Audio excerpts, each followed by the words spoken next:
The world entirely is gradually turning into a single community, a place where everyone will be controlled by a single government. However, the government and democracy as it's seen now have been digitally influenced, and people have taken advantage of technology to weaken democracy. Internet pioneer, developer, and administrator of technology predicts, by 2030, I expect about 75% of the world's population to be enslaved by the artificial intelligence-based surveillance systems developed in China and exported worldwide. These systems will keep all citizens under control 24 hours a day, 7 days a week, tracking all the actions they take. In a Pew Research Center survey, about half of the experts responding to this canvassing said people's uses of technology would mostly weaken core aspects of democracy and democratic representation. But even those who expressed optimism often voiced concerns. Although, democracy still operates according to the supposed fairness. But the question is, what is the definition of fairness? Is democracy fairness really fair? Whether we like it or not, the definition of fairness is being controlled by some digital giant, although unknown to a lot of people. I really do not love accusations, but the different reports and leaked videos have proved that Google, the well-known tech giant, appeared to be algorithmically unfair. In 2019, a senior Google executive was caught in a secret video that suggested the company is trying to prevent the next Trump situation in the 2020 presidential election. Project Veritas released undercover footage that shows Jen Janai, head of responsible innovation in Google, saying, "We all got screwed over in 2016. Again, it wasn't just us. It was the people got screwed over. The news media got screwed over. Like, everybody got screwed over. So we've rapidly been like, what happened there? And how do we prevent it from happening again?" 2020. Certainly on top of my old organization, Trust and Safety. Top of mind. They've been working on it since 2016 to make sure we're ready for 2020. We are also training our algorithms. Like, if 2016 happened again, would the outcome be different?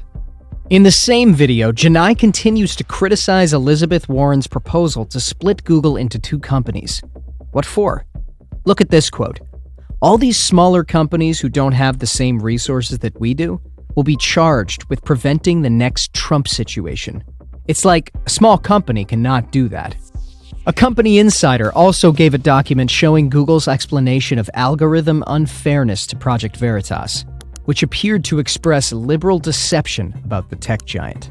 A document released by the alleged insider has language about addressing improper or biased treatment, stating that even if the research results are indeed accurate, it will be necessary to think about how we can help society achieve a state of justice and equality by product intervention or extensive corporate social responsibility efforts. What the statement meant is that Google wants to step up and define fairness and equitability because it determines how to apply algorithms to users' search results. After the video was publicly released, although it has been removed from YouTube, Janai claimed the language she used was imprecise in a casual chat, and also said she was in a meeting at a San Francisco restaurant with some people who claimed to be from a mentoring program for young women. However, a clip out of the investigations by Project Veritas into Silicon Valley further affirms the conservatives' accusation of Google using its search results to influence the political views of people. DailyMail.com reached out to Google in order to authenticate and seek comments on the leaked documents, and also the undercover video of Janai, and Google referred them to the personal response Janai gave in a post on Medium. In her response on Medium, Janai said, "In late May, I accepted an invitation to meet with a few people who claimed to be from Two-Step Tech Solutions. They said they wanted to chat to me about a mentoring program for young women of color in tech, an area I've long been passionate about.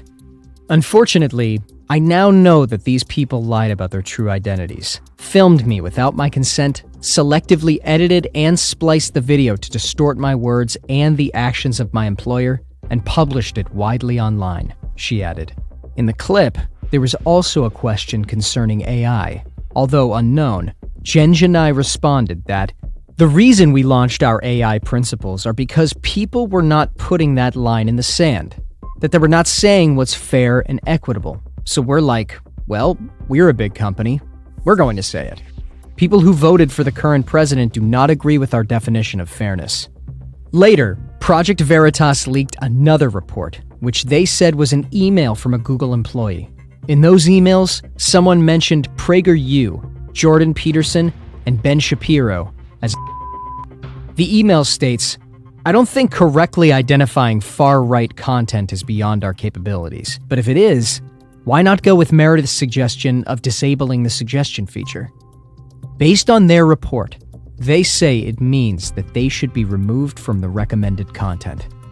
To end it all accusations to dominate the opinion of everybody and interfere in democracy were pinned on a company referred to as